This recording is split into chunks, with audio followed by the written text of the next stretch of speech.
nomination, application, and interview process to identify the DVUSD Teachers of the Year. Over the next 2 governing board meetings, we will recognize all of our teachers and rookies of the year. Here to introduce tonight's honorees is Deer Valley Education Foundation board member Karen Meyer.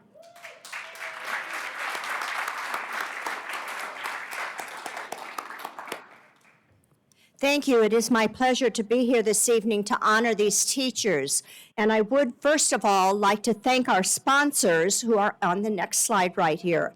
To Discover and Chase McCarthy, Core, Grads Photography, DKG, and Valley Schools. We wish to thank them so very much for sponsoring this program. Thank them.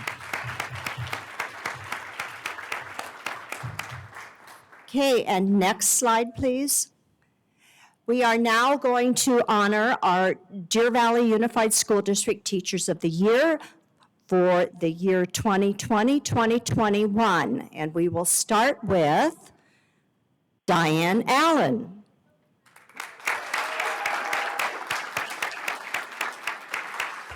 Diane Allen is an 18-year veteran teacher, having been in our district for the last 10 years. She is the K-6 reading specialist at Village Meadows and stated, by instilling self-confidence through measured success and a feeling of control of their learning, differentiation in learning, and individual attention, my students are positively impacted to be successful lifelong learners. Diane, please come up and receive your award.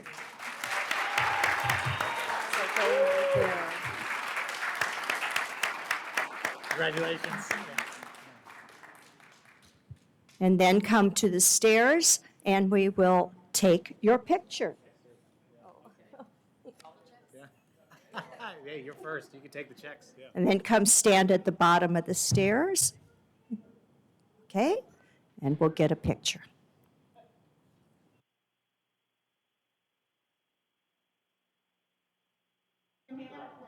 Oh, can we have this little one? Come here, sweetie. Come bring your sign.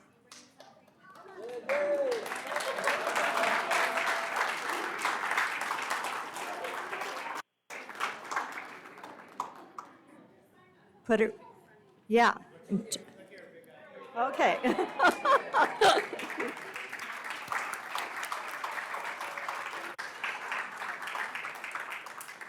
Congratulations and thank you so much. And then our next honoree is Kathleen Bartholomew. And we're going to change the slide. All right, and then the next slide, please. Kathleen is an 18-year veteran teacher, now teaching first grade at West Wing. She stated, my greatest contributions and accomplishments in education are ensuring that each student is seen, loved, treated as the unique person they are, and is given opportunities to be successful. Where is Kathleen? There she is. Come and get your award, and we'll take your picture.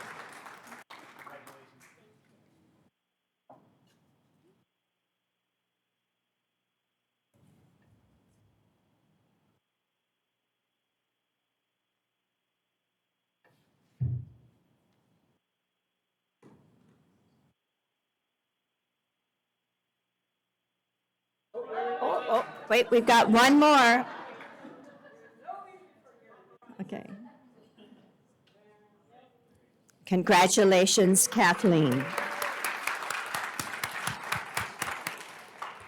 Our next teacher to be honored is Ryan Donovan. Ryan is in his 5th year at Boulder Creek High School teaching American history and AP US history to 11th graders. He stated, I believe that students will enjoy the process of learning and be successful when the teacher creates a meaningful and relevant environment in which students comprehend how the relationships, skills, and content they are learning relate to life outside of school. Congratulations, Ryan.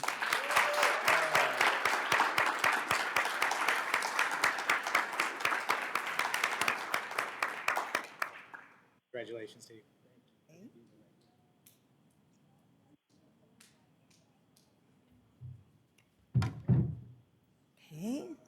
And now our corps of photographers will take over.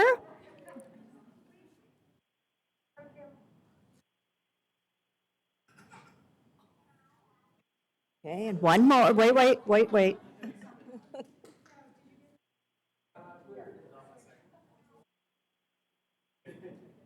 Okay, one more.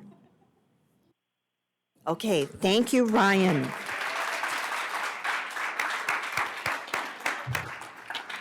Next is Chelsea Harmon.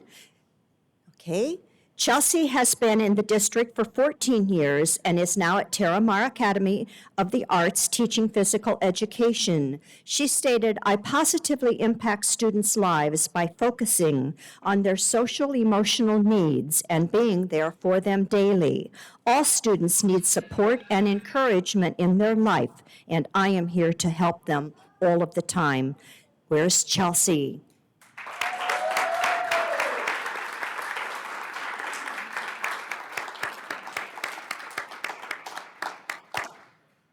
Congratulations, Steve.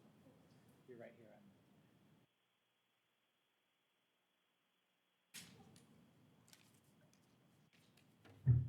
Okay.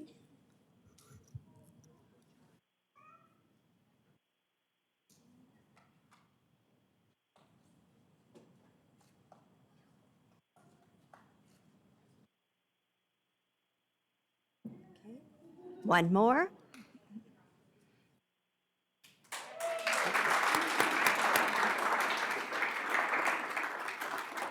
Next, we honor Jamie Hansen, who is a 15-year teaching veteran, spending the last 7 years at Canyon Springs STEM Academy, teaching 5th grade science and social studies. Jamie stated, "Being around children my whole life, I find myself being as much a counselor as a teacher, leader, and role model. That is not something I take lightly." Let's congratulate Jamie.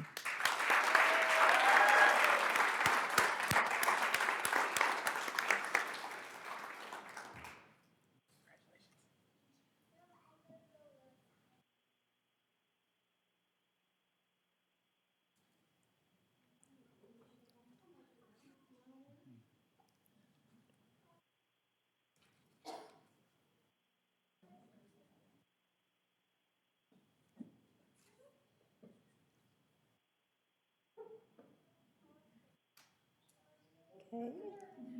One more. Very good.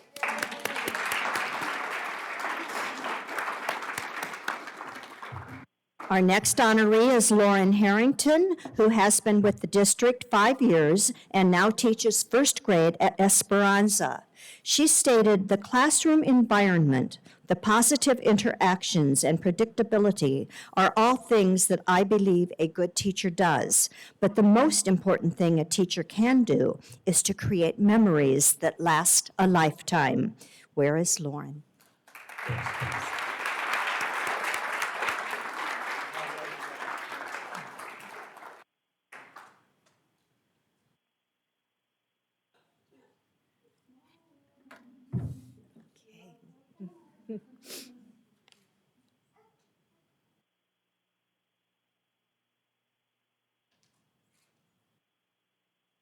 More?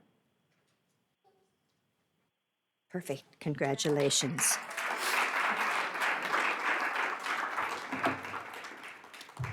Christy Kroger teaches 6th grade English language arts at Diamond Canyon. She is in her 5th year of teaching. She stated, "At the core of my teaching philosophy is my unwavering belief that all kids can learn at high levels. That is the foundation for every teaching intention I set forth in my classroom." Congratulations, Christy. Congratulations, Steve.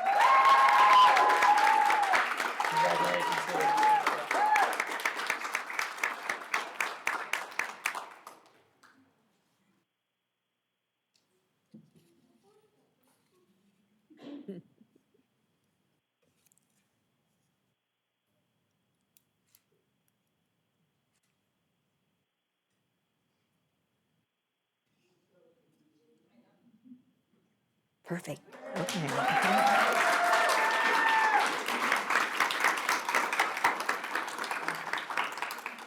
Bradley Land has been in the district for 7 years and currently teaches K-8 physical education at Union Park School. He stated, knowing that my students will have learned how to become great teammates, use their creativity and imagination, have compassion for those who need help, and will have developed a great work ethic while pursuing their own dreams brings me great joy. Bradley?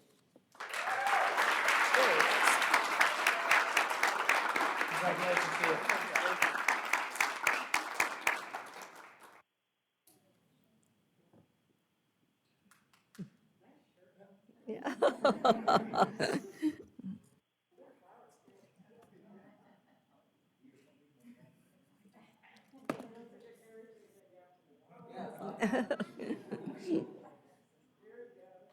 Okay, great.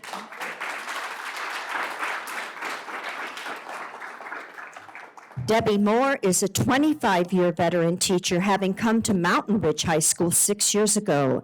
She now teaches 9 through 12 marketing, and she stated, a teacher's greatest accomplishment is best seen 10 to 20 years in the future when the fruits of his or her efforts, which were planted, had time to sprout, grow, flower, seed, and then repeat. Congratulations, Debbie. Congratulations.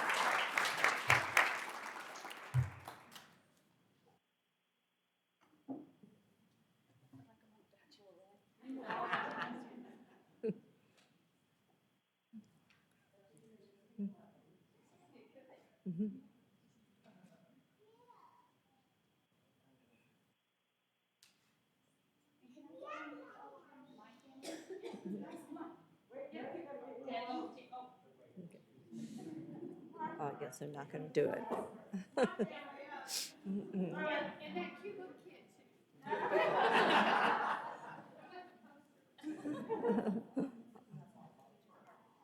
Okay.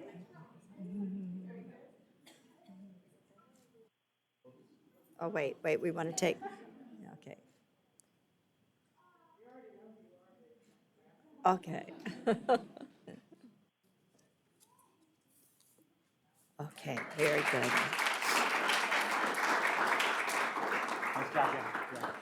Phil Nichols is a 17-year teaching veteran. He came to Deer Valley's Las Brisas to teach 3rd grade 4 years ago. He stated, I am an outstanding teacher because I understand and remember what it was like to be a kid.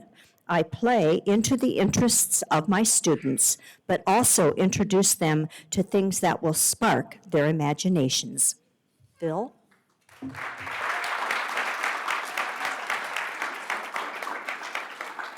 Congratulations to you.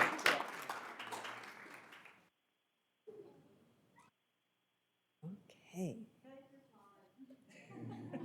Don't forget that all-important envelope. Yes.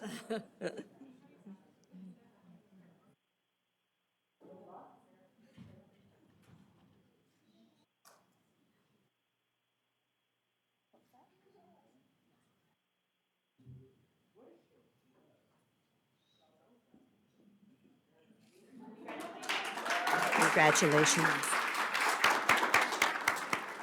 And our last honoree this evening is Kimberly Williams. She teaches at Stetson Hills 4th grade English Language Arts and has taught in the district for 11 years. She stated, I have personally made it my goal as a teacher to be encouraging and supportive to my students.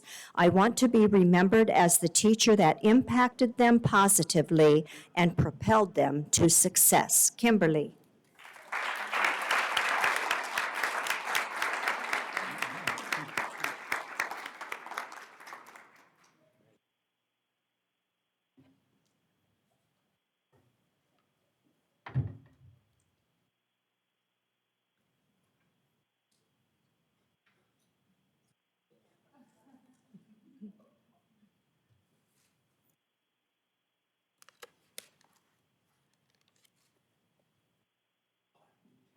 One more.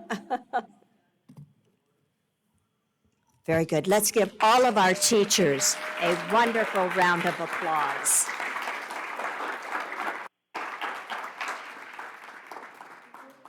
And I think we would like all of the teachers to come up now and stand, please. And we thank everyone for being here this evening, and we thank the Deer Valley Education Foundation and its director, Marie Brennan. Come on up, teachers, don't be bashful.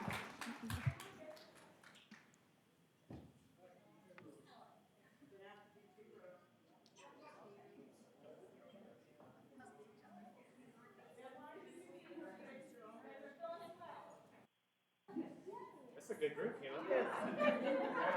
They must be the stars of the year. Yeah.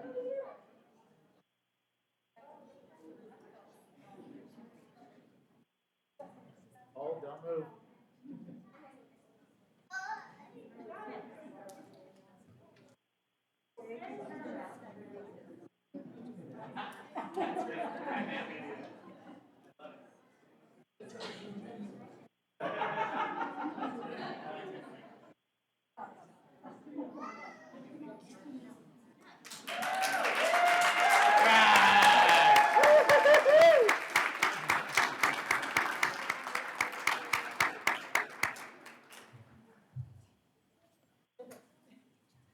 That concludes our awards and recognitions. Our regularly scheduled governing board meeting begins at 7.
Sorry about that.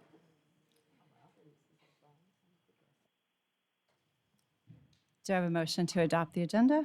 So moved. Second? Second. I have a motion and a second to adopt the agenda. All those in favor, please say aye. Aye. Aye. Aye. Any opposed, please say nay. Hearing none, the motion passes unanimously. Our first action item this evening, do I have a motion? Yes, I would make a motion to approve the recommendation for principal of the Desert Mountain School. I second. And do we have a name? Molly Gillette. I'm sorry, Molly, where are you? Molly, there you are, Molly. Molly Gillette is our we have person. I have a motion and a second to approve Molly Gillette as the principal of Desert Mountain School. We will go to Mrs. Moffett. Governing Board President O'Brien, Governing Board members, Dr. Finch, and guests, we are excited to welcome aboard Molly Gillette. She is currently the principal of Luke Elementary School in the Dysart Unified School District, and prior to that, she was a principal in Oregon. So many years of principal experience, and we're excited to have her skill set with the Deer Valley team. All right, do we have any questions or discussions, board members, sorry. Hearing none, all those in favor, please say aye. Aye. Any opposed? Hearing none, the motion passes unanimously, and I'd like to be the first to say congratulations and welcome to the Deer Valley family. Would you like to, oh, they're not set up. Oh yeah, you do have a microphone there. Would you like to say a couple of words? My family is here tonight to join me. We're celebrating joining the Deer Valley family, and I am so excited to serve as the next principal at Desert Mountain. So thank you, everyone.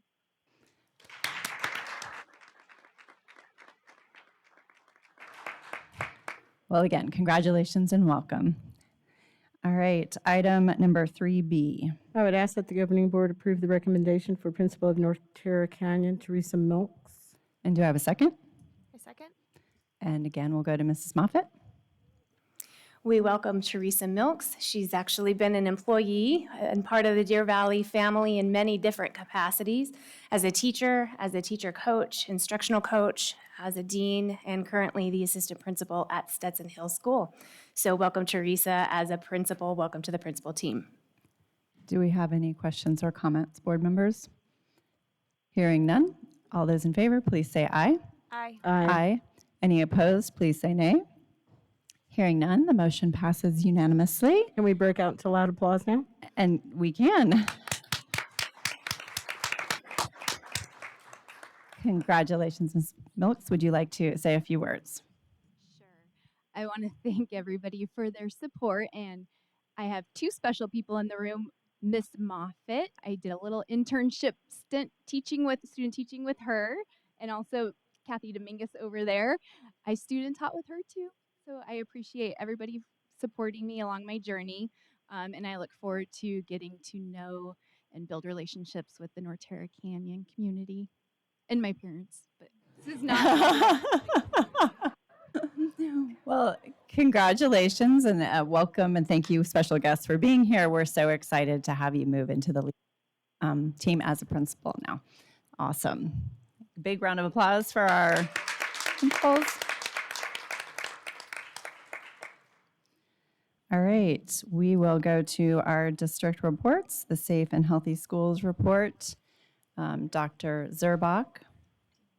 Oh, and you can leave now if you like. You can Special leave with guests, you your- can also leave as well. Yes, with your heads You're up. welcome to stay, though. I see Dr. Schwarting leaving too. Huh. I mean, have a nice evening, everyone. All right, Dr. Zerbach.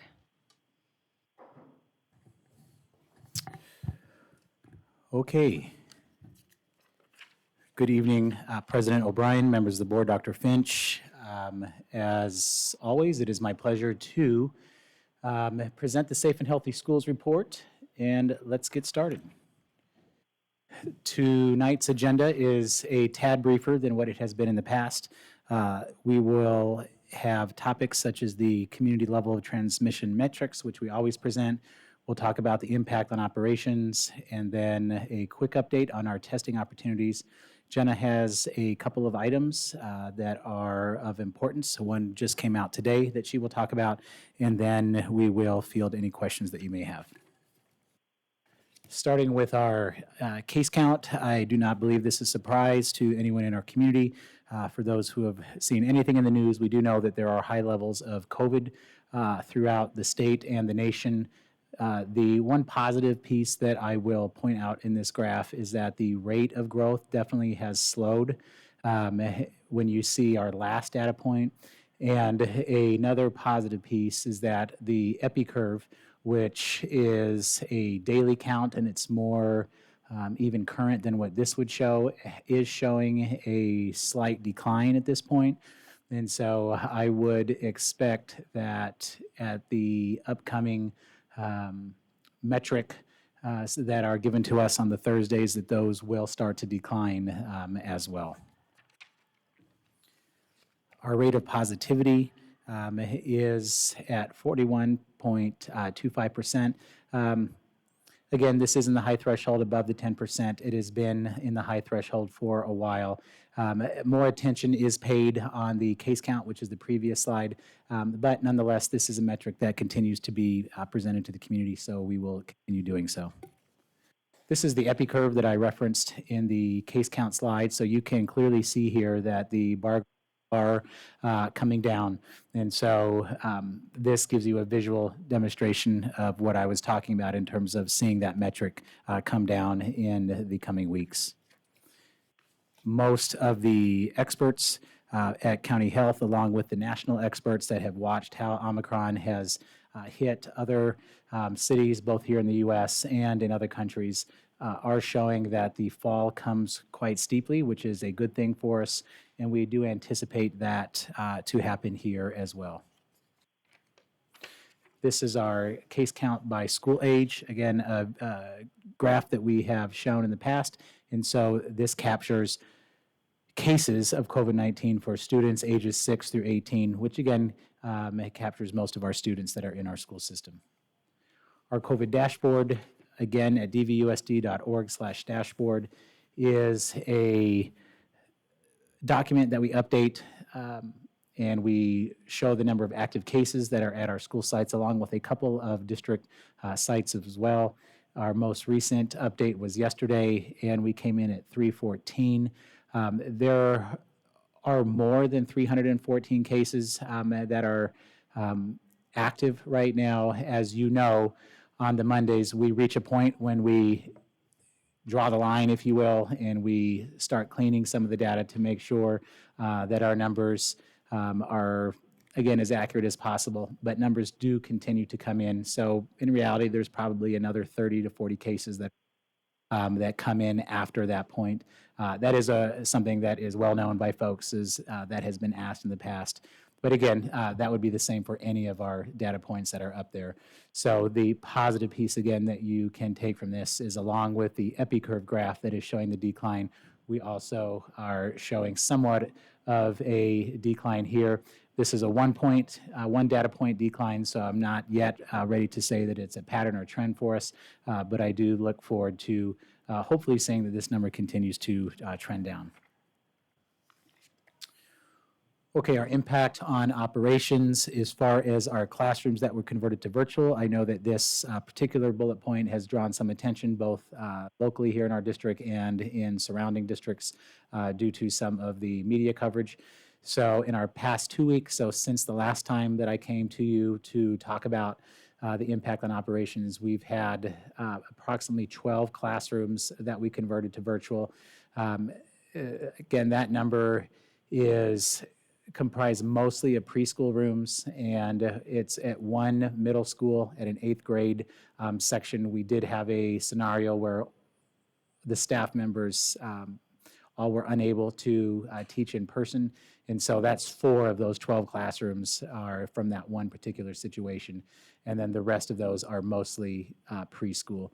We have not had to convert to virtual in the most immediate days preceding today's meeting. So again, another data point, hopefully leading us to continuing showing a decline, because that is going to be associated with the number of cases that we have in the community. As far as our alternate staffing, again, this does still remain a challenge. Jenna is well aware of this as far as the number of situations that require folks other than the normally staffed persons at that school. So you can see roughly here a breakdown that we have about half of our schools that needed to do this between 1 and 5 times each week. So that's not total over the 2 weeks, that's each week over those 2 weeks. We had 10 schools, 6 to 10 times that they were looking for that alternate staffing, and then 10 schools were doing it times or more. This does continue to be something that the principals are very mindful of. It is causing some strain still for some. The principals, though, as I mentioned the last time, they're doing a really good job with managing this and making sure that our rooms continue to be staffed in a safe way for the students so that they can continue learning in the school. You can see that with our admin, we have had an increase compared to the last semester as far as schools that have had folks out due to COVID reasons. We do have several folks that help substitute in for that, so I thank them publicly here, very much so for the support with that.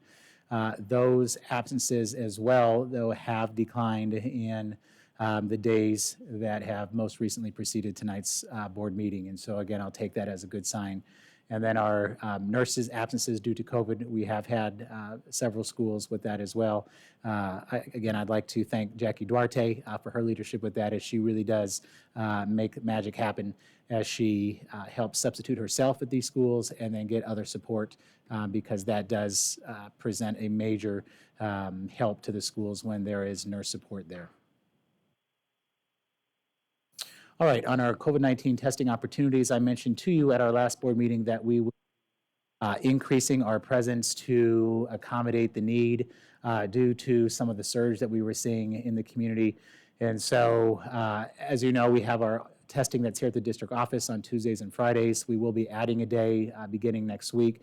That will continue for 1 month when at the end of that month in February, I doubt that we will need that anymore. Even our current testing right now, if you have been here in the past 2 weeks, 2 weeks ago, lines were quite long if you came here during the 11 to 2 time. Today, if you were here, there were very few cars that were out front. So again, more signs pointing to seeing a downturn with some of the amount of COVID cases.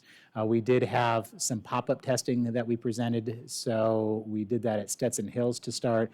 We did have a very large number of folks that took us up on that COVID testing on that day. It was done on the 17th, which was a holiday, and we probably had 350 cars that came through on that particular day within 90-minute time frame.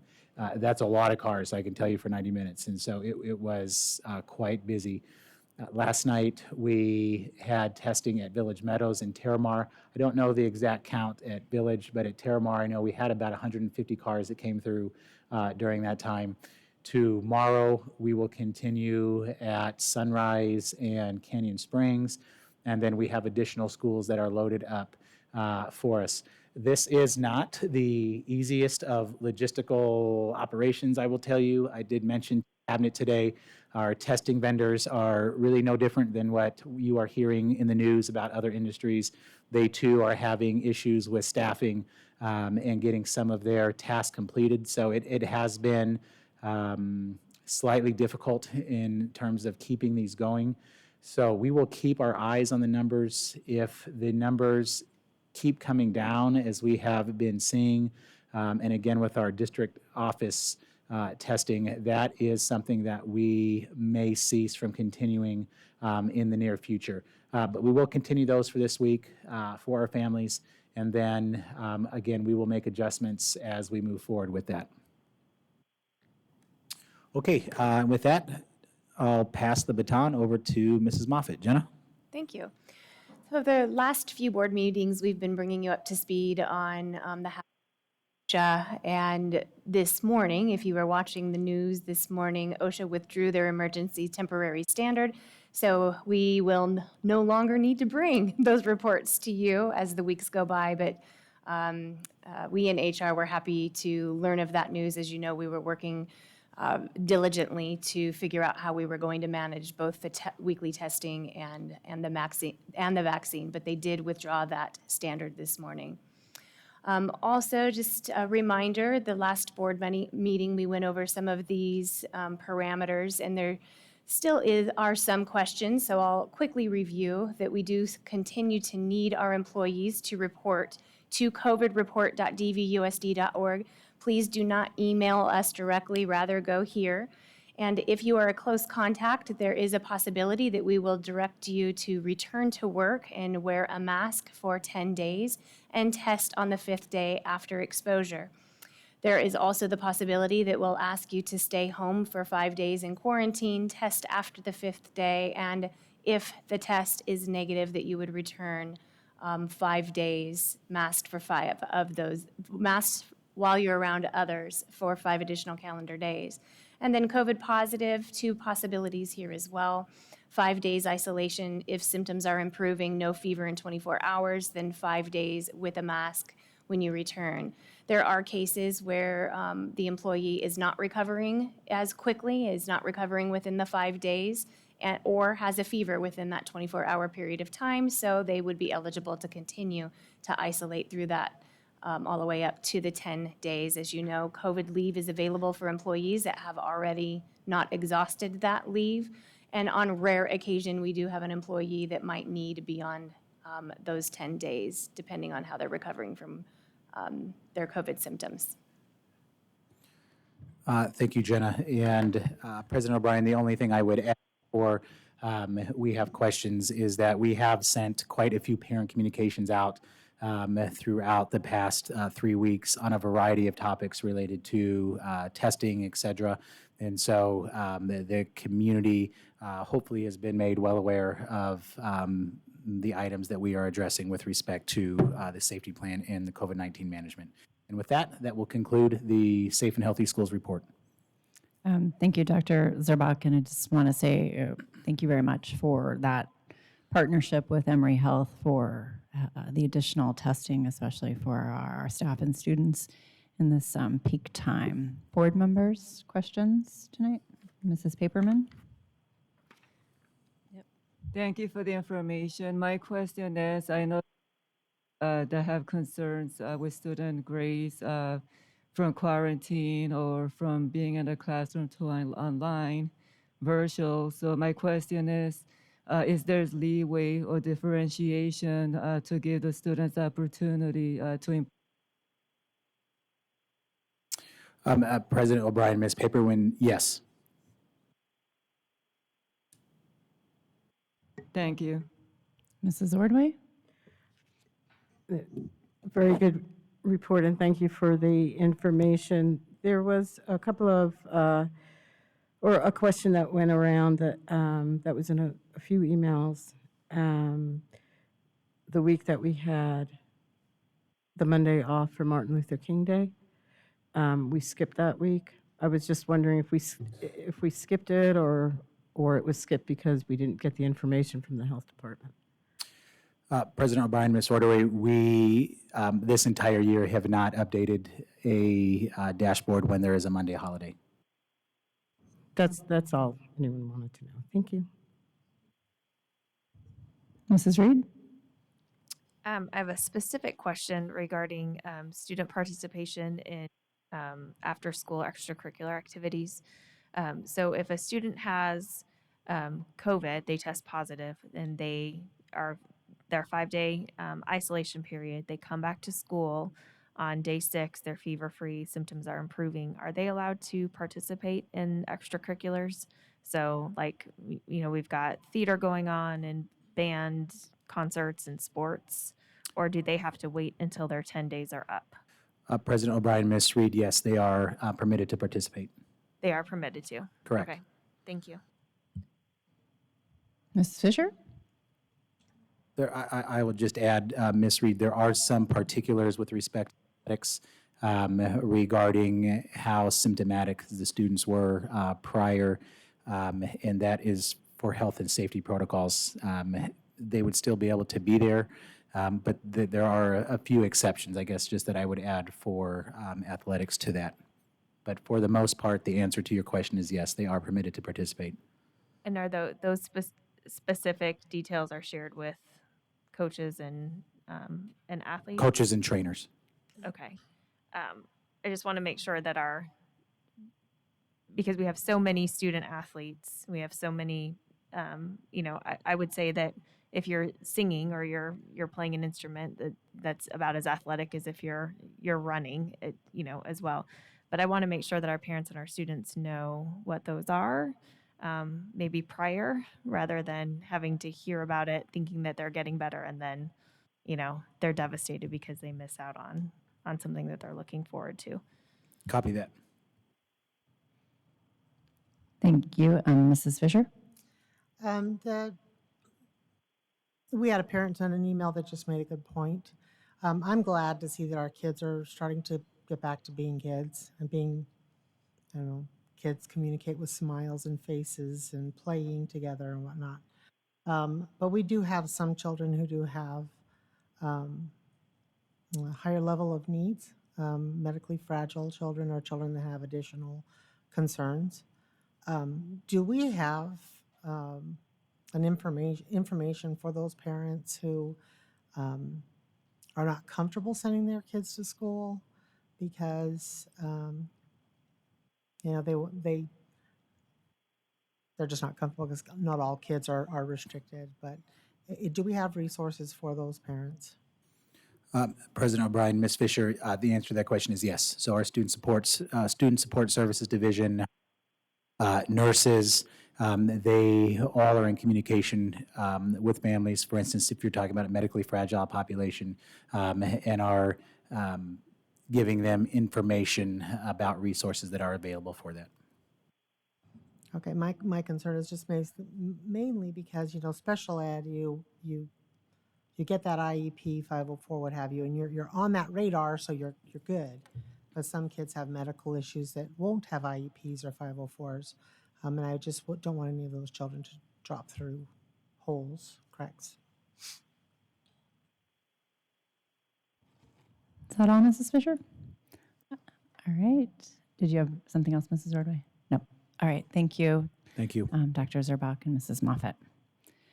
We'll move on to a call to the public. The board invites public comment to the district's business in general and on any agenda item in specific. All speakers must observe the rules of decorum. Speakers must fill out the card listing name, address, and topic, and hand it to the board secretary prior to the president calling the meeting to order. Speakers must make their comments in no more than 3 minutes.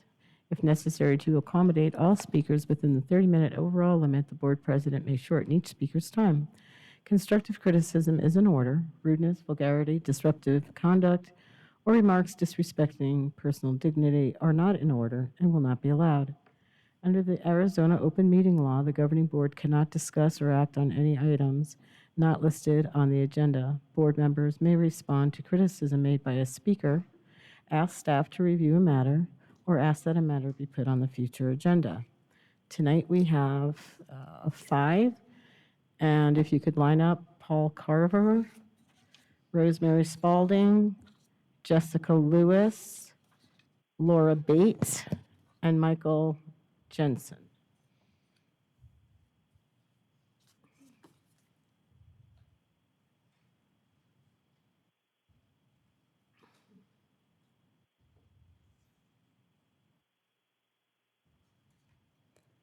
Thank you. If you'll state your name for the record, then your 3 minutes will begin.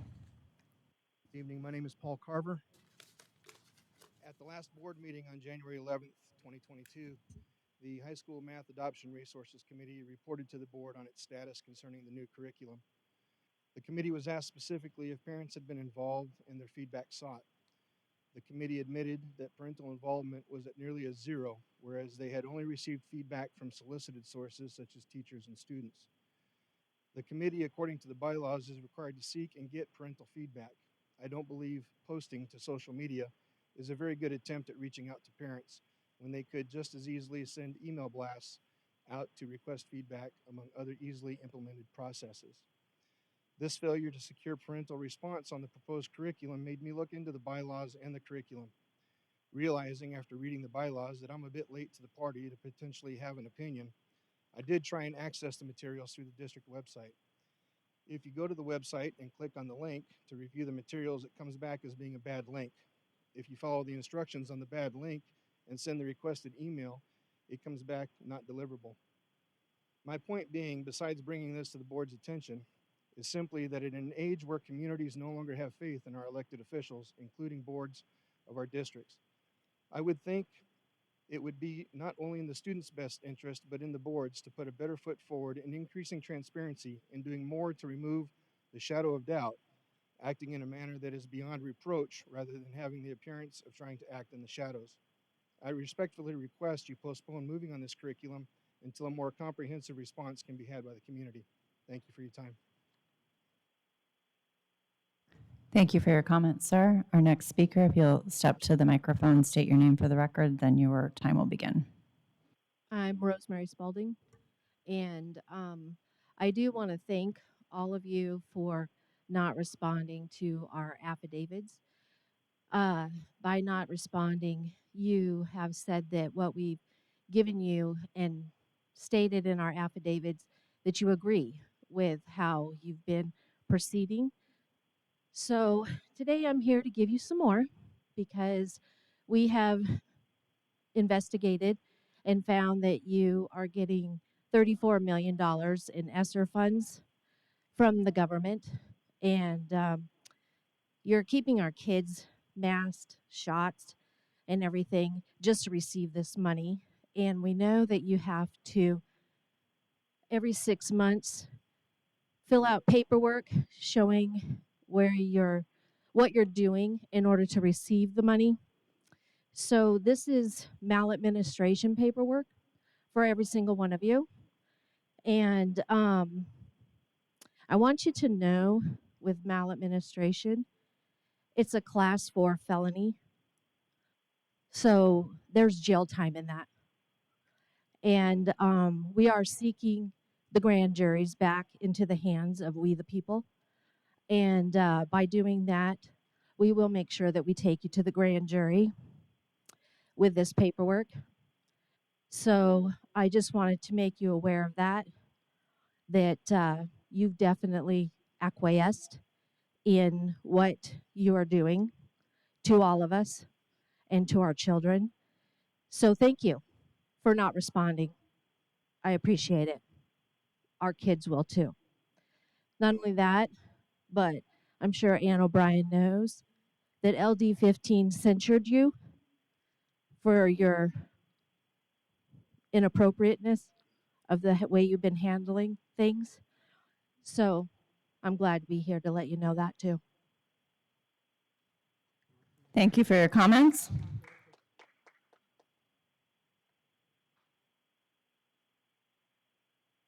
The next speaker can please step to the microphone and state your name for the record, then your time will begin.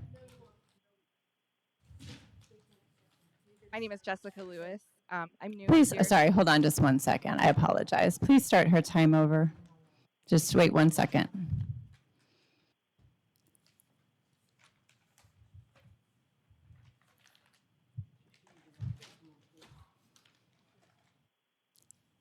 Okay, please state your name for the record, and then your time will begin. My name is Jessica Lewis, and I'm new to the Deer Valley School District this year. Before this, my daughter went to charter schools. I've seen several red flags come up since we've started. One was the gender pronouns. I've addressed that with the school. Fortunately, they are not going to continue to ask those questions at Mountain Ridge only. My first meeting was the last meeting we had, and I had great concerns about this math curriculum. I never received notification. However, I did go back and do my research. I contacted the dean of students who, according to the meeting, the math teachers of Mountain Ridge were supposed to know about this curriculum and address this with the parents. They did not. However, the district did send us emails. They sent us 2 emails, one on November 1st and one on November 15th. The one on the 15th, or the one on the 1st, let's start with this one. It begins with DVUSD Fall Kindergarten Highlights. Then it goes on to calendar reminders. No school. I know when school is and is not in session. These emails do not pertain to me. I have a high school student. Join a parent committee. That one was actually probably a good one, but directly in the middle. At the very end, oh, almost to the end, now there's math curriculum. You click on this, and if you want to see, it's about an inch in length compared to a 2-page email. So the one on the 15th, this one begins with, we're quickly approaching Thanksgiving. Thanksgiving recess. Again, I have high school children. I don't care about recess. I care about learning and STEM classes. COVID-19 reminders. Well, I know what's going on with that. I'm in the medical field. Keep your sick child at home. Isn't that what we always do? Then it goes to the math curriculum again. And you have to click on the link in order to find this. And sir, this is where you can actually click and find the curriculum. You have to dig some things you need passwords for. I just found this. I did not have the time, as I'm a working parent, to look through this. So from November 1st to December 6th, to December 6th, I believe is when it needed to be done by. If you saw and got the email, that's the time you were given. So is it enough time? Probably. So that's what I found in my research. At the meeting, students, 40%, that's failing, voted it superior. We need transparencies in the schools, and the yoga email I got only had yoga in it, and it was 2 pages. Only yoga, big flyer. Just like that, first page, there's a problem. You need to put a hold on that. Thank you so much for your comments. Well, I great appreciate again. it. Please step to the microphone and state your name for the record, and then your time will begin. Laura Bates, and I first want to acknowledge and thank Ms. Fisher for some of the really sensitive topics that she brought up, and I learned a lot from her from that last meeting, and I know that's tough to do, to speak up. 2 of the topics she talked about, Will you step a little closer to the microphone? It's hard to hear you. 2 of the topics that I want to talk about, she had brought up, and the first one is the curriculum, which seems to be a hot topic. I just kind of touched base with a few parents as they were sitting in the lobby to see if they had heard of this curriculum being overhauled. None of them had. We all learned from it on here. So I don't know who does the final approval of this curriculum, but I would respectfully ask that they put a pause on it until you have an appropriate number of parents that have been able to look at this. And I would think in the future, especially in this environment, that parents are demanding transparency, that you would really have a threshold of parents that you would want to have review this before you'd move forward with something like this.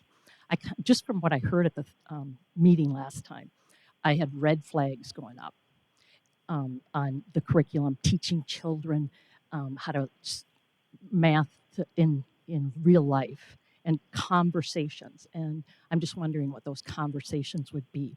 The other thing I would respectfully ask is that we have a handful of parents that have expressed concerns about curriculums, be able to observe the trainer. I think that's where we'll really be eye-openers of what's going to be taught in our schools. And we really need transparency. The second item I wanted to talk about is the National School Board Association. I really would respectfully ask the school district consider dropping them, because any organization that links our children and calls parents terrorists should not be associated with. Your silence is condoning them.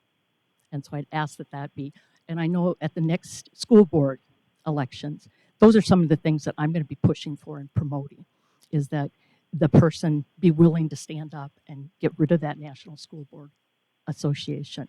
Ask questions like, have parents, how many parents looked at a curriculum?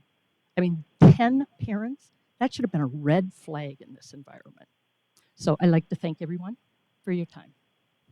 Thank you for your comments. If the next speaker will please step forward and state your name for the record, then your time will begin.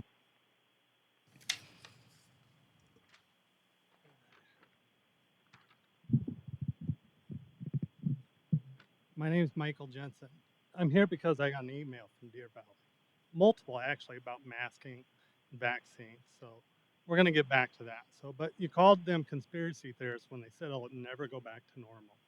You called them conspiracy theorists when they said vaccines would be mandatory. You called them conspiracy theorists for lots of things, actually. You still call them conspiracy theorists when they say want a chip in you to track you with all your medical information.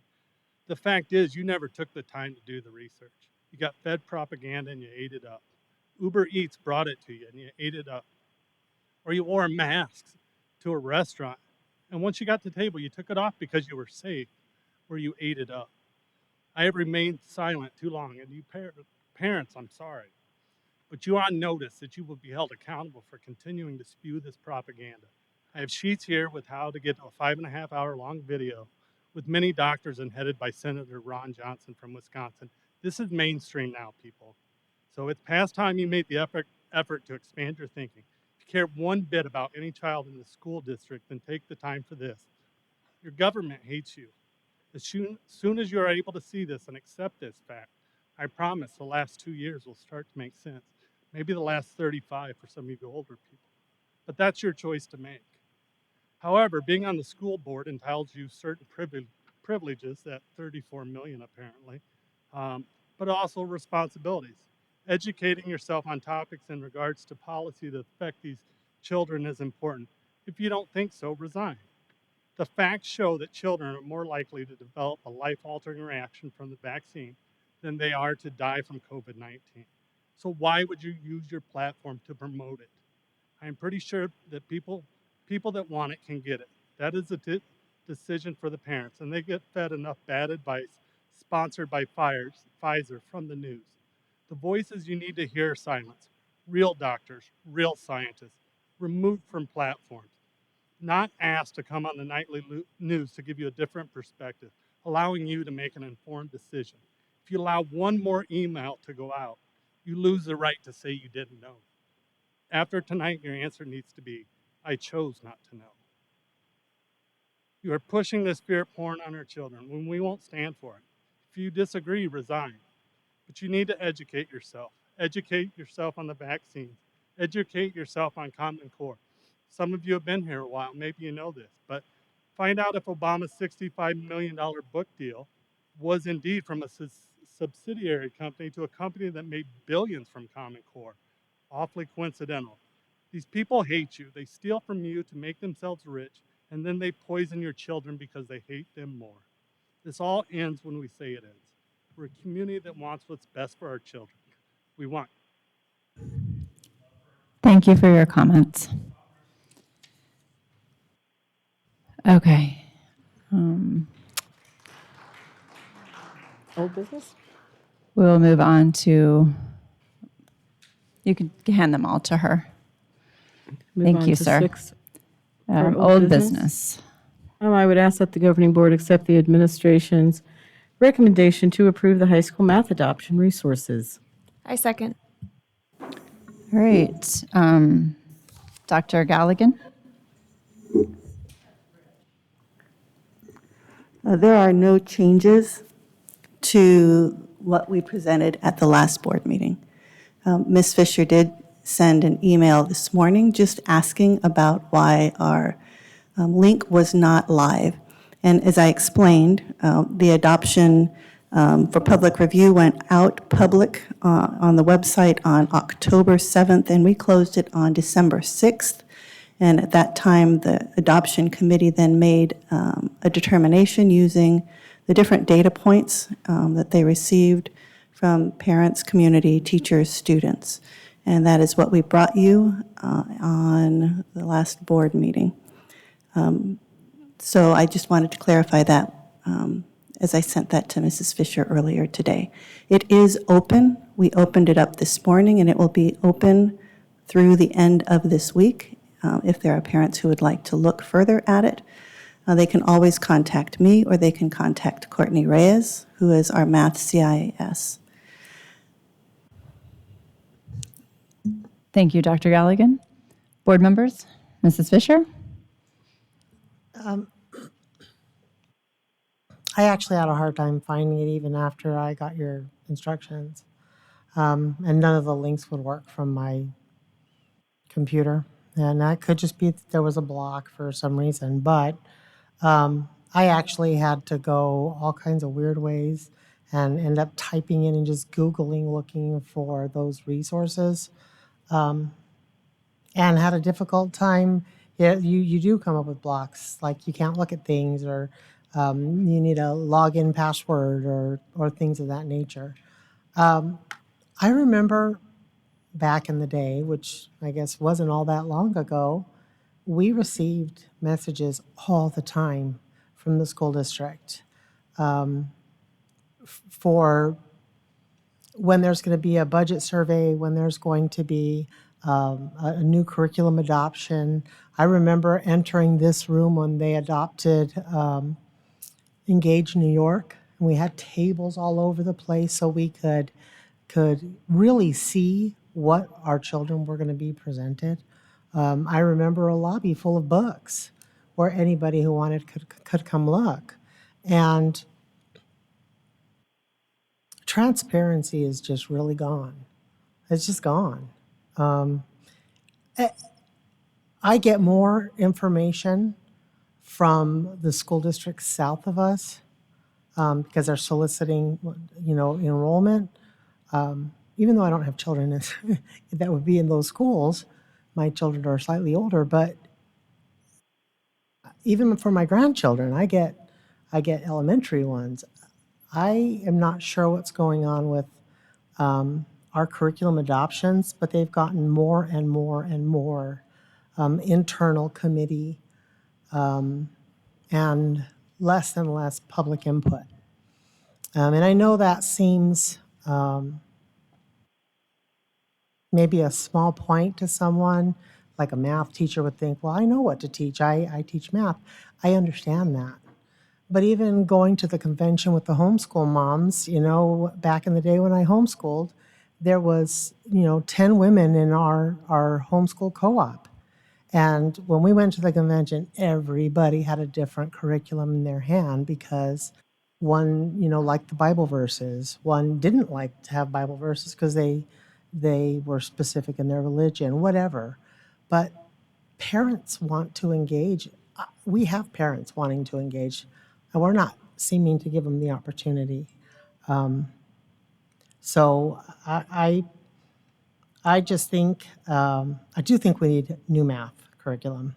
I do think that it's wonderful to have some good resources, but I'm a little concerned about open source resources because of word problems that I've seen, not necessarily in anything you've sent. So that is not this, because I couldn't see what was there.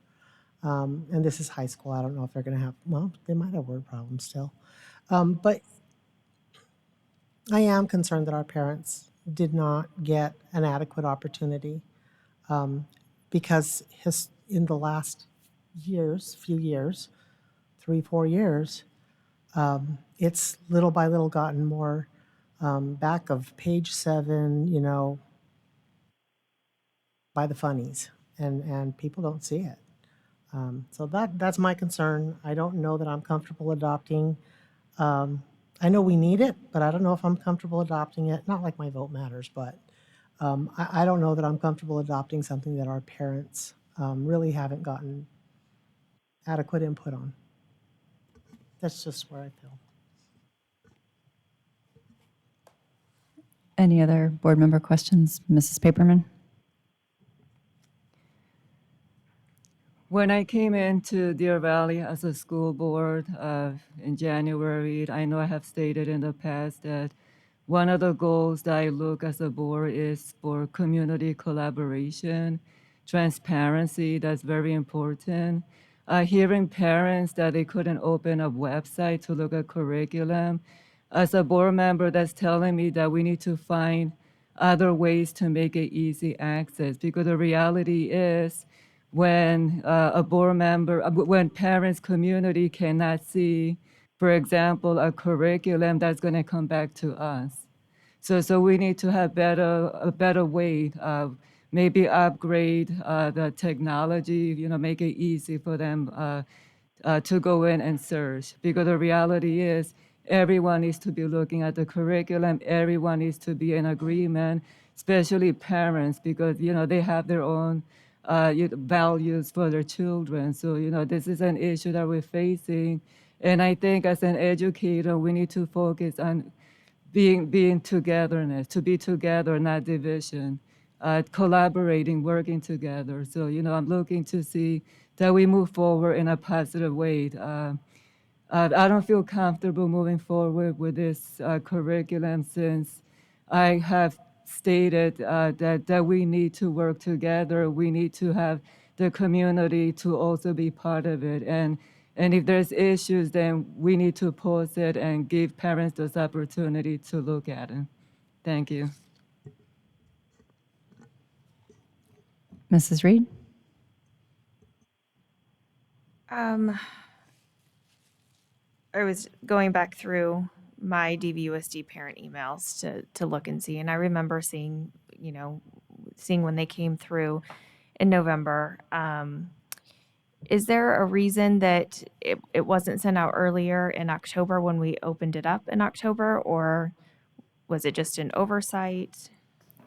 President O'Brien, Ms. Reed, we work with the high school administrators and just let them know that there is an adoption that is occurring. It is for math, and that if they would send information out like they typically do in a normal information out to their community. And then we also communicate with our math department chairs at each of the high schools and ask them to do the same thing, is to work with our teachers, let them know that there is a math adoption, here are the resources, and to send that out to their community in the ways that they normally do.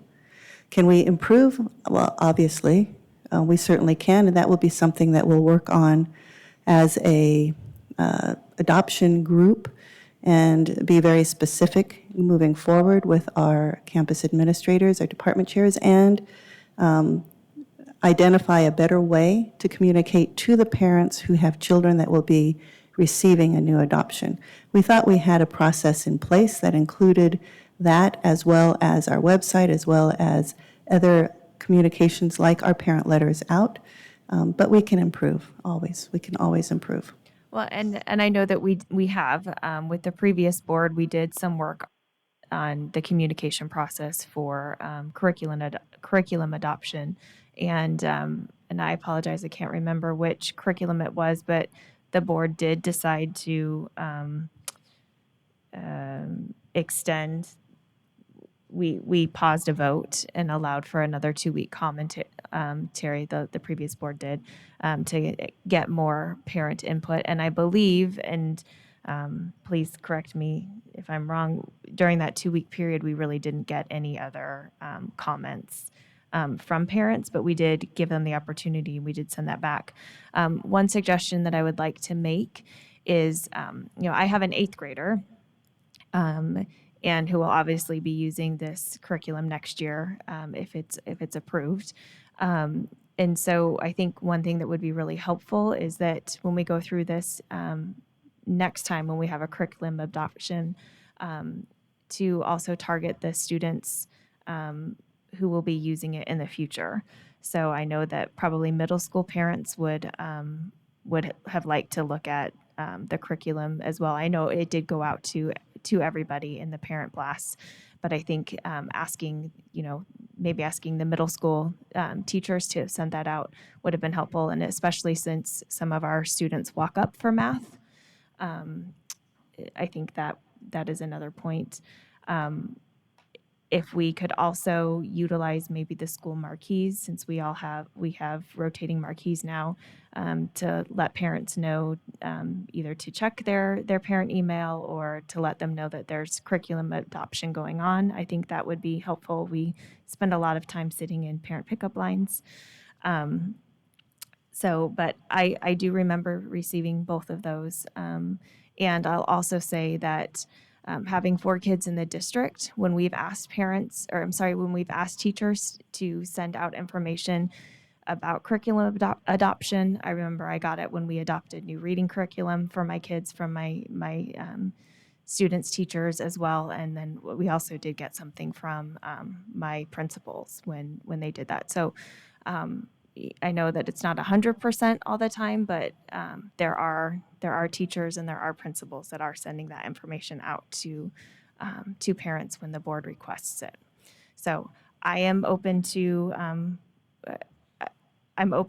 pausing this and delaying it to the next meeting. Is there what would be the ramifications if we did that?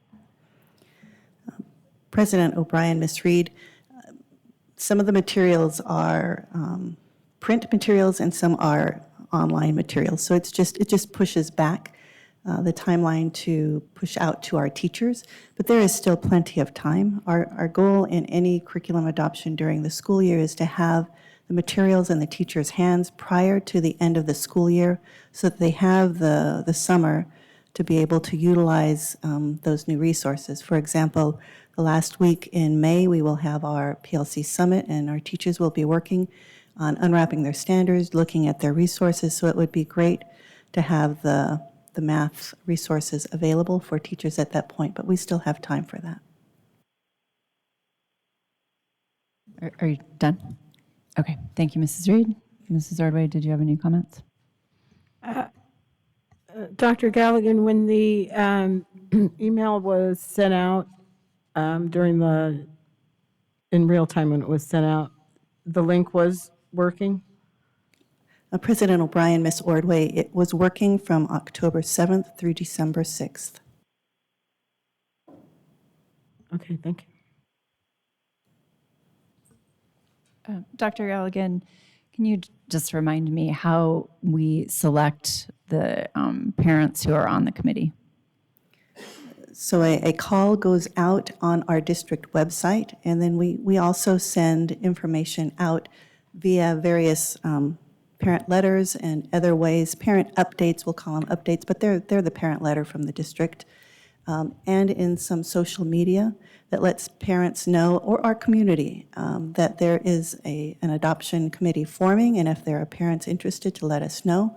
We also send that information, of course, to our schools and ask them to send information out for interested parents. This particular committee had 3 parents on it. And did you have more than 3 parents apply to be on this committee? No, I believe we just had those 3, but Courtney can give us confirmation. It was 3. Okay, thank you so much. I think that the governing board has taken steps, especially since I first started on the board, to make this a more transparent process. However, I do hear the concerns of our community members, and given the timeline in your comments this evening, I certainly would entertain a motion to, well, first, I'm sorry, before I say that, let me ask one more question. Could the link for folks to review the curriculum be extended past this Friday? President O'Brien, absolutely. We can extend it through the end of next week, which would be the Friday before the next board meeting. We will also move it right now. We placed it at the top of new news on the website, but we can work with Monica and see if we can get it up further to the top of our district website. I did go check all of the links, and they are working. When I click on them, that doesn't mean that, of course, when a parent is at home, that it may not work for them. Could we also thank you for that answer, Dr. Galligan. Could we also find out if, I know that sometimes when you go to certain websites, they work better with certain browsers. If that is the case for this curriculum, could we double check with the company to see if that is the case, and if it is so, post that on our website with the link so that parents would know that they need to be on a certain place to have it accessed properly. I would Absolutely. appreciate that. Thank you so much. So now having, and then the date, if you take comments through the 4th, then you couldn't, you couldn't provide them to us, and you could provide whatever you'd received up through maybe Thursday third, to us, but if anything additional on Friday, could you email us on Monday then, so we'd have it before the board meeting? Absolutely. Okay. So I'd entertain a motion to table this item until the February 8th board meeting, if that is acceptable to board members. I have a motion. Do I have a second? I second. I have 2 seconds. All those in favor to table the high school math adoption curriculum, math adoption resources till February 8th, please say aye. Aye. Aye. Any opposed? Hearing none, the motion passes unanimously. Oh, sorry. Just 1 second. It hasn't popped up for me yet. The table board, that the governing board tabled the administration's recommendation. Okay, it did. It was, did everybody get the modified or the tabled? Okay, everybody else is recording their votes.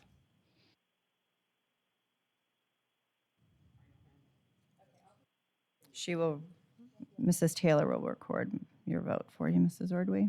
That's awesome. Shall we move to 7?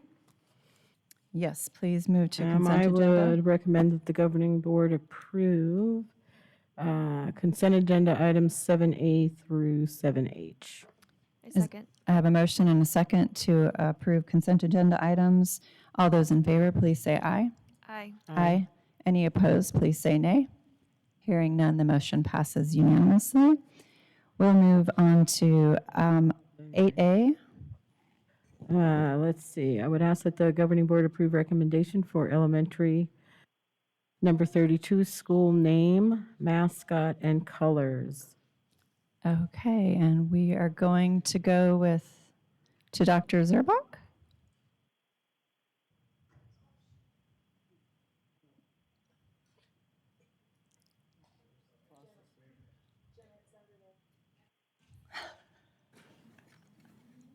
I know who she is. Sorry, I had to say that. Okay, let's see here. Good evening again, President O'Brien, members of the board, Dr. Finch. This is a very exciting slideshow that we have for you about Elementary 32.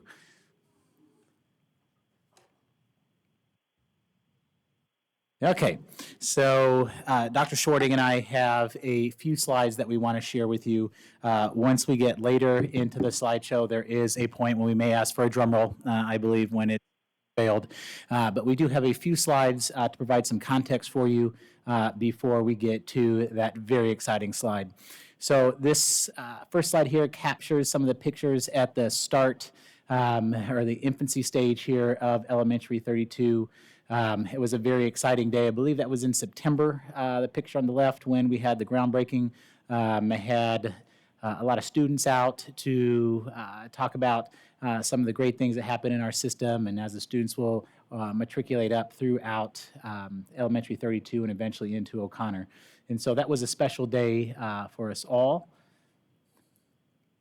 This next slide captures some of the other items that the district has done in terms of supporting the progress with Elementary 32. As you know, Mr. Miglarino, he presented the Elementary 32 site construction plan and budget update to the board in June of 2021. Subsequently, there were various parent communications that went out in the form of email blasts and postcard blasts to the community, talking to them about potential boundary changes. Mr. Miglarino then held a couple, I know at least 2 meetings with the community regarding these boundary changes, where he solicits input from the community, and then there were some of those conversations as well here at board meetings about those potential changes. In November, the governing board did approve those boundaries in November of 2021.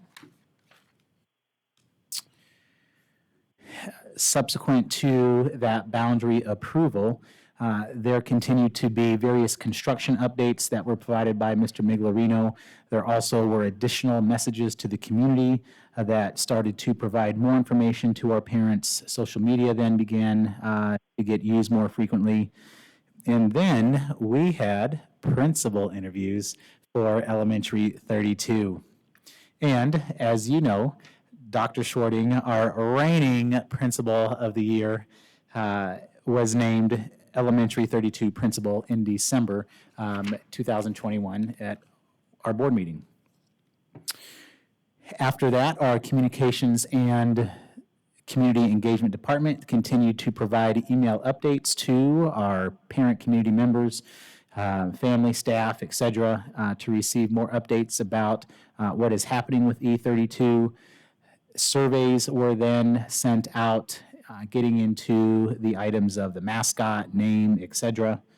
And then there was a process where communications and community engagement assisted in getting more specific feedback and then moving forward with the specific process for the naming of the school. And that took place here in January of 2022.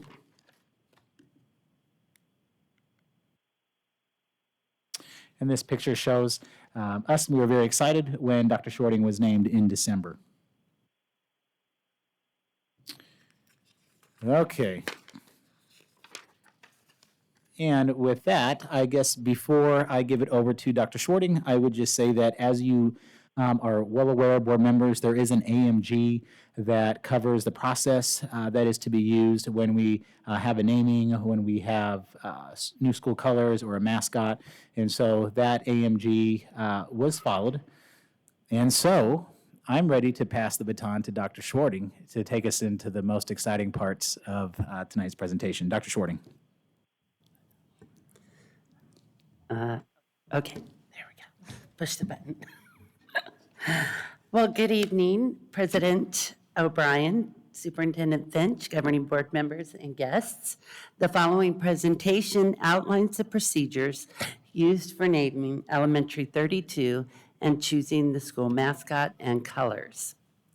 The Communications and Community Engagement Department, CCE, first created an informational Elementary 32 website in the summer of 2021 to open a communication channel to the community. In December of 2021, the department began the first phases of naming the school by organizing a community meeting and developing 2 community surveys to submit suggestions for and to vote on the school name and mascot color combination. So tonight, we're excited to propose Elementary 32 school name and mascot color combination for the governing board approval. On December 15th, Gary, did you, yep, okay. On December 15, 2021, CCE sent the initial naming survey to the community. The survey remained open through January 5th, 2022. We received more than 200 responses from future students, staff, and community members. Participants submitted 51 school names and 85 mascot color combinations. Next, Mrs. Allred, Ms. Paloga, and Principal Schwarting facilitated a naming community meeting on January 10th of 2022. At this meeting, attendees reviewed all submissions and voted on the top 3 names and mascot color combinations. There, you'll see some pictures here of some of the processes and how we voted, narrowing those combinations down.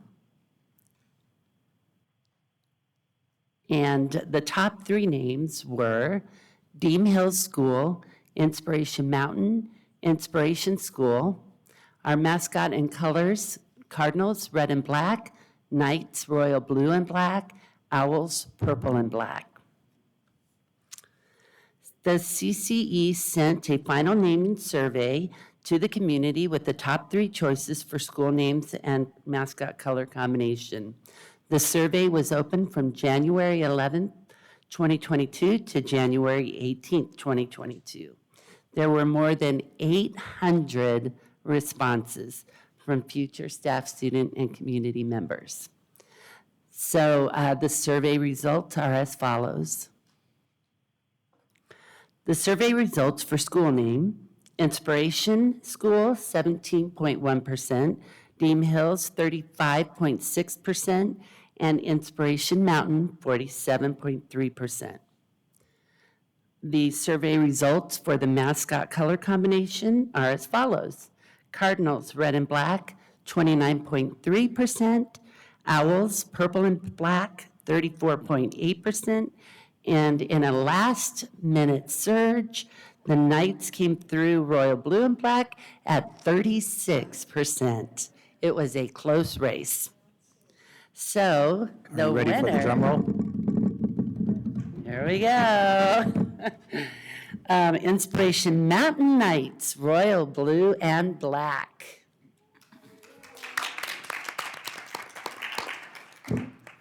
Well, thank you for that very suspenseful presentation, although I might have been able to guess the colors, I'm not going to lie. Do we have any questions, ladies? Any comments? All right. Well, I'm going to say I'm super impressed that we had 800 respondents in the final vote, and thank you to all the community members and students who participated, and to our staff who helped to make this happen. It's very exciting. And with that, I will call for a vote to adopt the name of Inspiration Mountain School. And Can I say one thing? of course you can, Mrs. Ordway. So from Desert Mountain to Inspiration Mountain, could the Knight have a pet owl? I know. We thought the owls were going to win there for a little bit, but All right, can we have a motion to approve the name Inspiration Mountain School with a school mascot and colors of Knights, royal blue, and black? Do we have a motion? Oh, so moved. Second? I thought I already said that. Oh, sorry. All those in favor, please say aye. Aye. Aye. Any opposed, please say nay. Hearing none, passes unanimously, and you are officially the Inspiration Mountain Knights. hey, Oh, thank you. Mrs. Fisher has one comment. I do have a suit of armor. If you want to borrow it, just until you, my husband used to fight hard suits, so I really do have a full suit of armor. If you want to borrow it. And Yeah, we could put it in the front lobby, absolutely. And I also understand that we have another very important staff member from your new school with us tonight. Would you like to You're sitting introduce over her, there. Dr. Yeah. Shorting? Absolutely. There are now officially 2 of us. And so I would love to introduce Julie Zaleski as our Inspiration Mountain Administrative Assistant. And we all know the administrative assistants are invaluable. So I am so blessed that she's part of our team. Well, congratulations, Julie. We're excited that you're moving over to the new school. I'm sure Stetson Hills will be very sad, but congratulations. All right, congratulations to the new school and the new community. We'll move on to our next item. I would ask that the governing board approve 2022-2023 DVUSD pathways calendar. Do we have a second? Second. We have a motion and a second. Are there, Dr. Galligan? We are here just to present to you the 22-23 Pathways calendar. Pathways is our after-school evening school, and their calendar runs similar to our normal calendar, but it does extend, and so that's what you see here. There are some very colorful calendar, but that color helps us all understand when sessions start, when they end, when drops occur, when every student and parent know how that particular school works. So that's what you see before you right now. Are there any questions, board members? Where's green? Is that what you just said, Mrs. Fisher? Yes, where's green? Either I'm colorblind or I'm not seeing it. President O'Brien, Ms. Fisher, Staying. green are our exam dates, and you'll see them squared in green. Oh, I see them. No, I was looking at the PF one, but there's 0 days in that. So that's just trying to make sense of all the peripheral boxes and things. It's just not there. It's intentionally not there. All right. Any other questions? All in favor of approving the DVUSD Pathways Calendar as presented, please say aye. Aye. Aye. Any opposed, please say nay. Hearing none, the motion passes unanimously. We will go on Moving on to to C. Yes, ma'am. I would ask that the governing board approve professional development out of state. I second. All those in, oh, sorry, is there any question or discussion?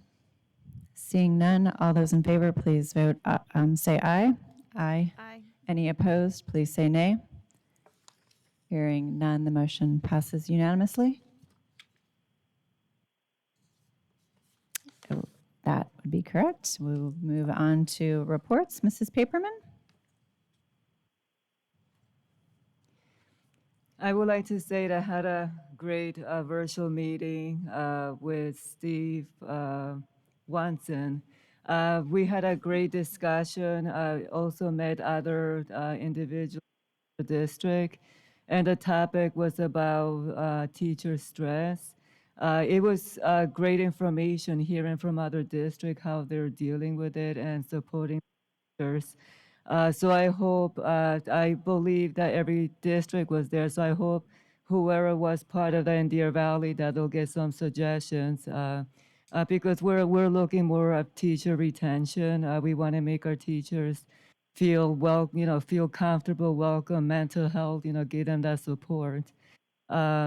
Also, it would be great if we can get a survey just to see the turnover for this school year, like how many teachers, are going to be leaving the district, or how many teachers are going to stay. So that way we can prepare ourselves ahead of time before that time comes, or what do we need to do to have better support to retain our teachers. Thank you. Mrs. Fisher?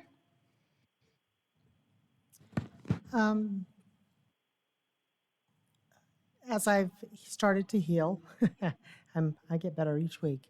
I'm finally back out in the public, and I did attend the state Republican conference as a state committeeman. And I just have to say that one of the focuses that is everywhere is schools. And I really want to share with our district the importance of including our parents, including not just our parents, but our community members.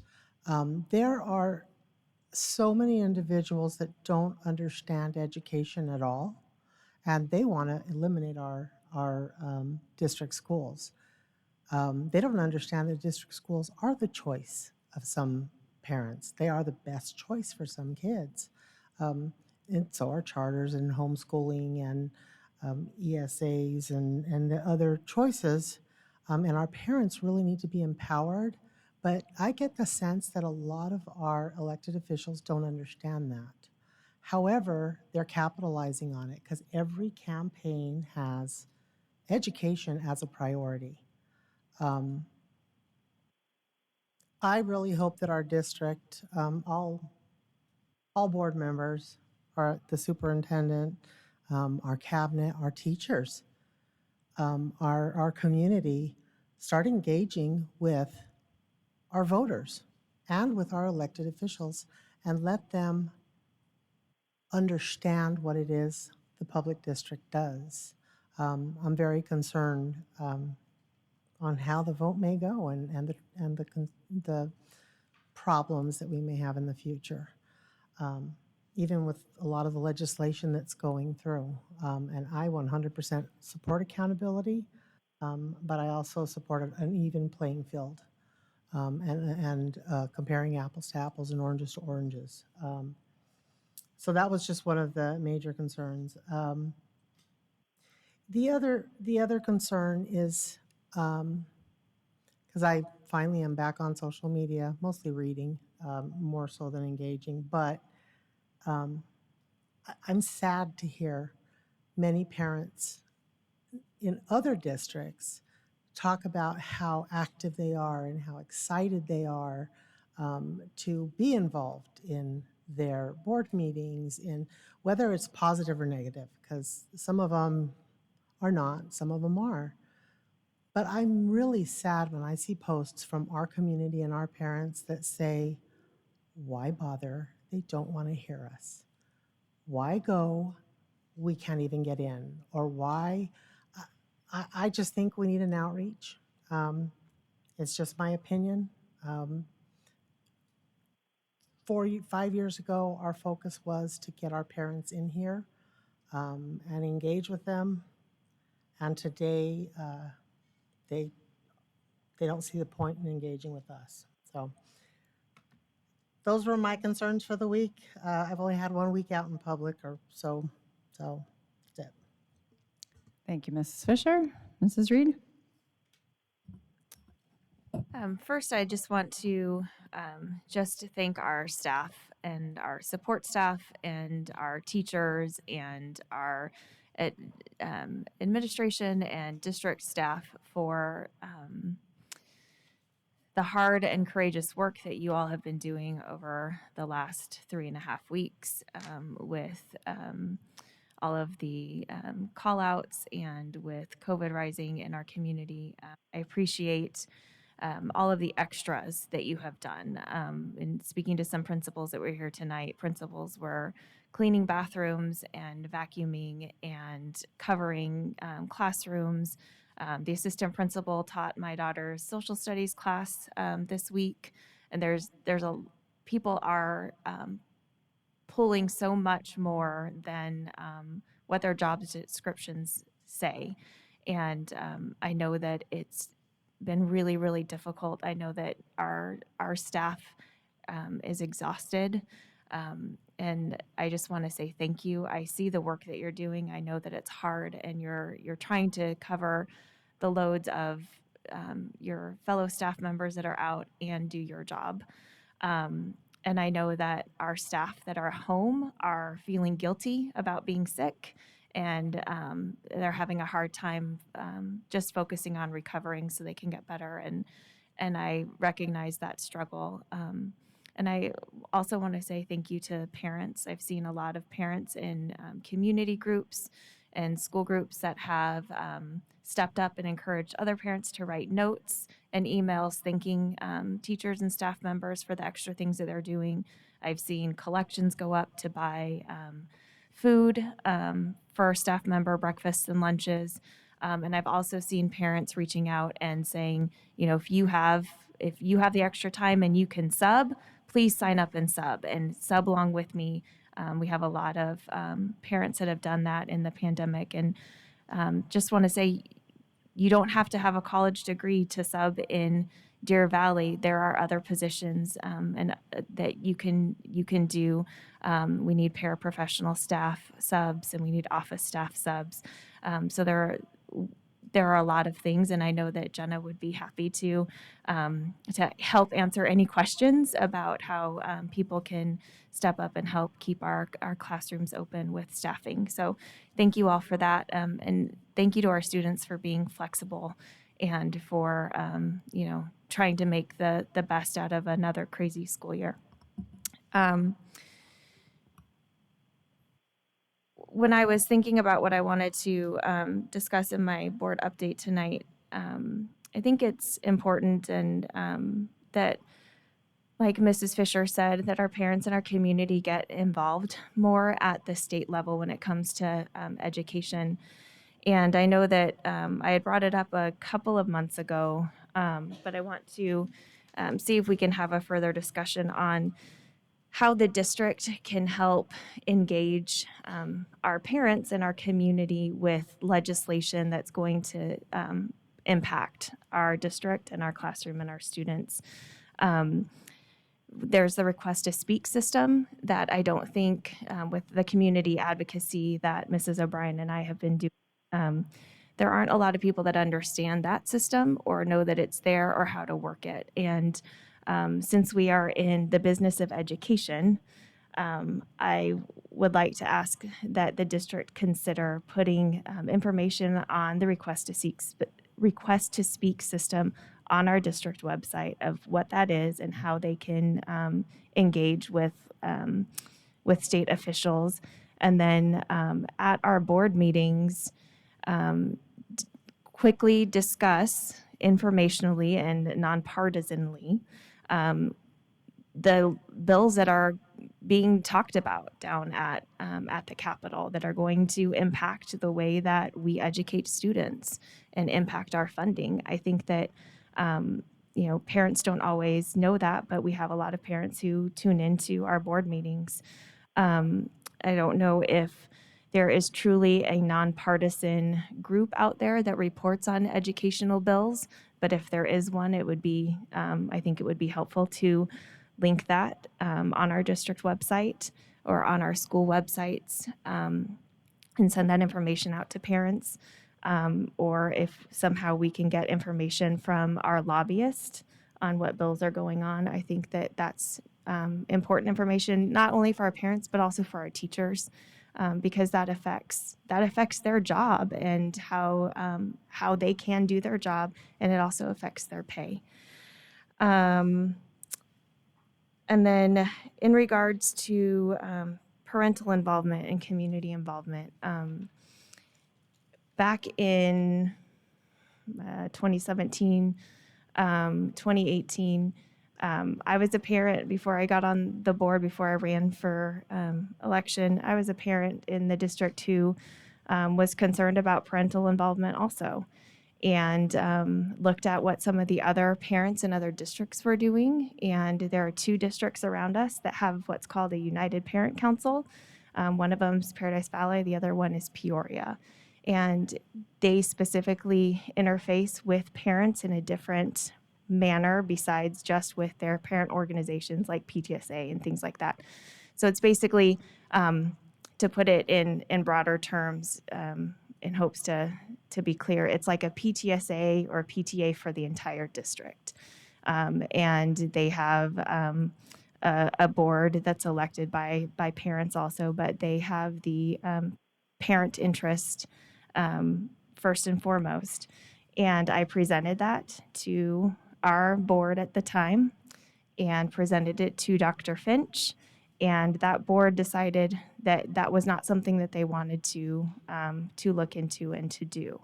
And I met with Dr. Finch. That was the first meeting that we had, was to discuss the United Parent Council. And I had conversations with the leaders of the United Parent Council in Paradise Valley, and they were ready to help us get everything set up. So I'm open to that. If there are parents that want to step up and go through the process of having a United Parent Council for Deer Valley, I think it's a great thing. We don't always have representation from all of our schools. Like our middle schools and our high schools don't have PTAs or PTSAs. They might have other booster clubs, but it is a very narrow topic that they cover, right? So booster clubs for football or band, things like that. And so my thought behind the United Parent Council for our district was to engage all of the parents at all of the schools, even when they have that parental group to get information from. Because Dr. Finch does do monthly parent organization lunches, and he speaks to the presidents or the vice presidents of those organizations. But I know that not everybody can attend those meetings, and they don't always get that information too.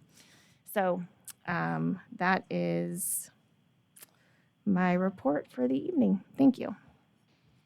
Mrs. Ordway?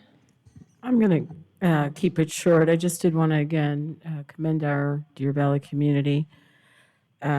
We do have situations that happen, every week. We had the family at Canyon Springs where the dad passed away from COVID, and those people have stepped up immediately as those that have been without the housing. So that communication runs and gets to people, and we help each other. So our community has the opportunity, and it flexes its muscles when it needs to. So the participation that we're all asking for and we're all hoping that when we work through this, we can get as much participation for a math adoption possibly as we can get for the naming of a new school and all those little things in between. Dr. Galligan, I don't know which parts of the process we use to get the information out for naming the new school that you don't use or haven't, employed yet, but maybe if there are some things that you haven't, you got 200 responses for the new school and 800 when the final 3 went out, so maybe there's something in there that you can incorporate. I don't know. So anyway, appreciation to families, appreciation to our administrators and the rest of all of our employees and my fellow board members. I like to have input from everyone. Perspective is important. Thank you so much to all the board members for your reports this evening. I want to start out by thanking a young woman named Izzy who sent me a really nice letter. So I appreciate it, Izzy. It's probably probably the best letter I've received since being on the school board. So I appreciate you taking the time to write that. I'd like to thank our parents who did come out and talk about their concerns related to the high school math adoption, and we have the opportunity in our time and calendar. So thank you to my board members for supporting letting our parents have some more time and or community members. I would also like to thank the State Board of Education because this week they approved relaxing the rules for substitute teachers. And we couldn't be at a more critical juncture for getting more substitutes in. So if you have the time, the heart, the willingness, please go to DVUSD.org and find that button. I don't remember all the places, but maybe we could make it a more prominent button on the front page if we haven't.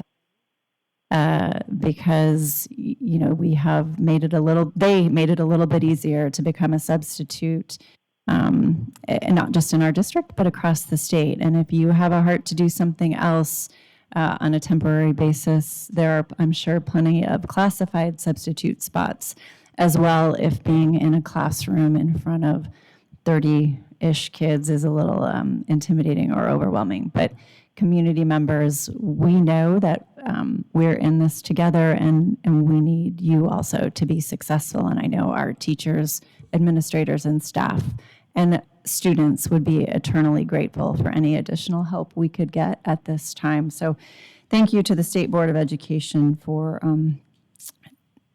voting to approve that.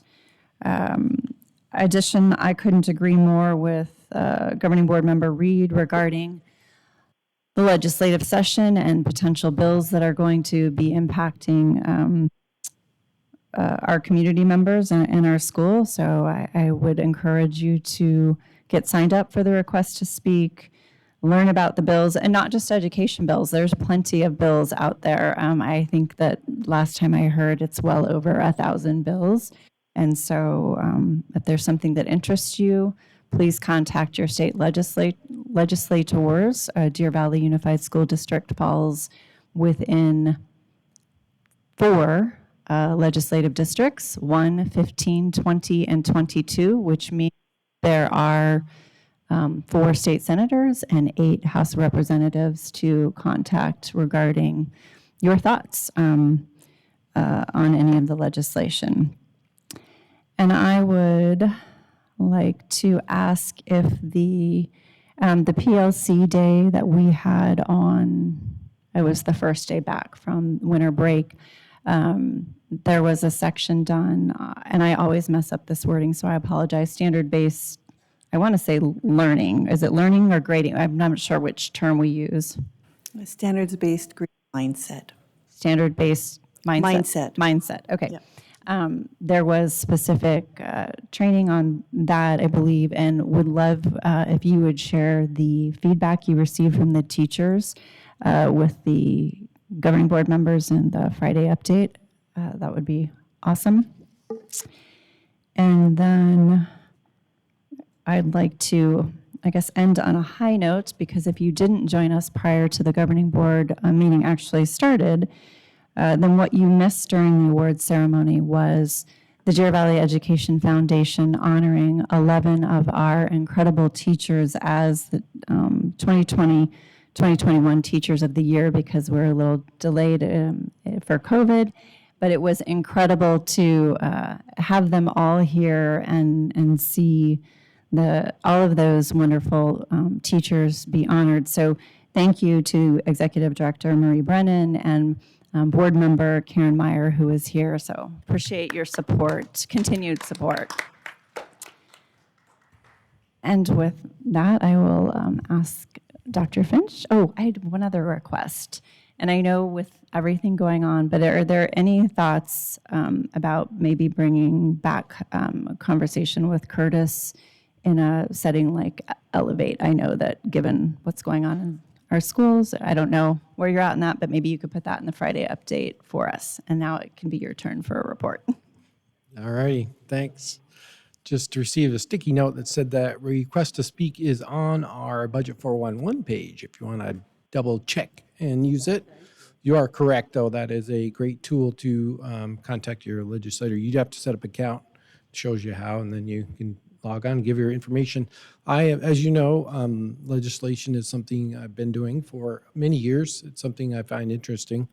It changes daily, changes by the minute, and things that have a chance and then don't have a chance is very common.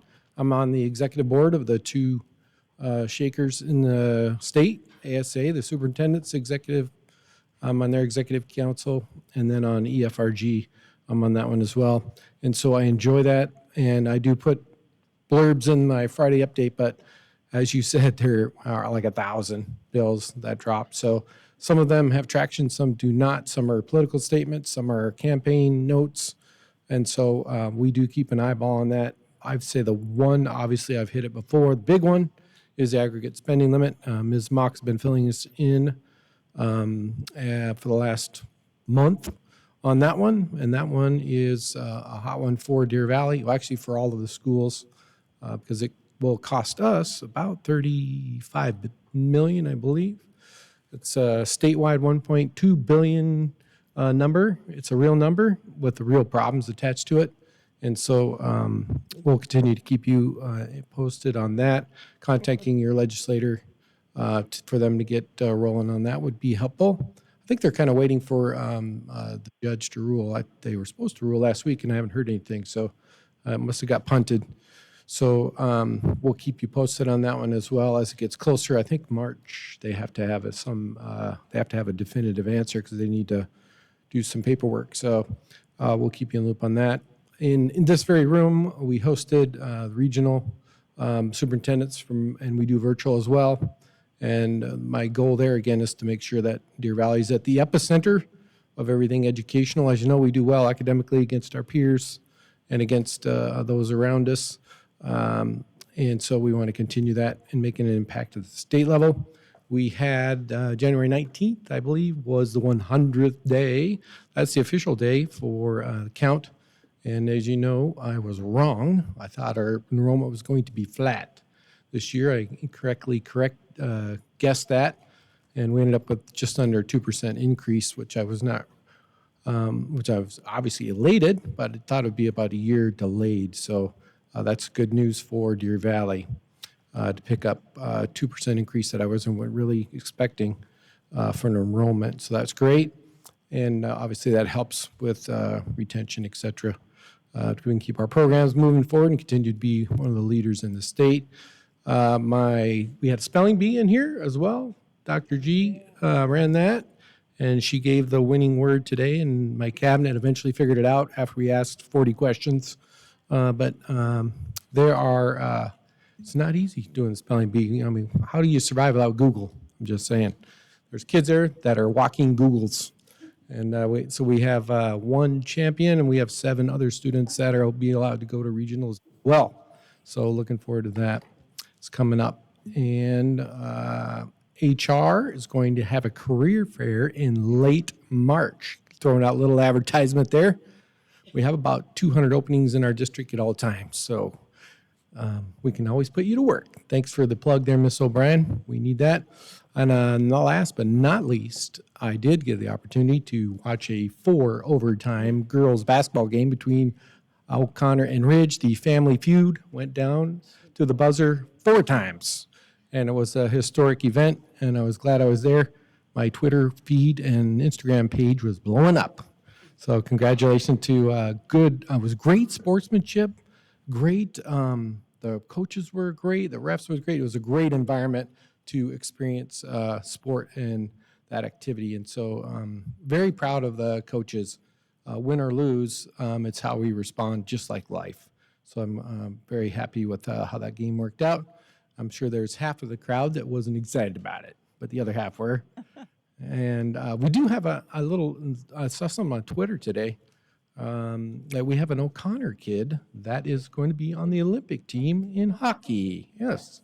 So a little, check that on Twitter or Google it. His name escapes me at the moment, but pretty exciting. So that's my report, kind of a little bit of everything in there. Thank you. Okay, so our future meeting dates are posted, and I will entertain a motion to So moved. adjourn at 8:40. So we have a motion Second.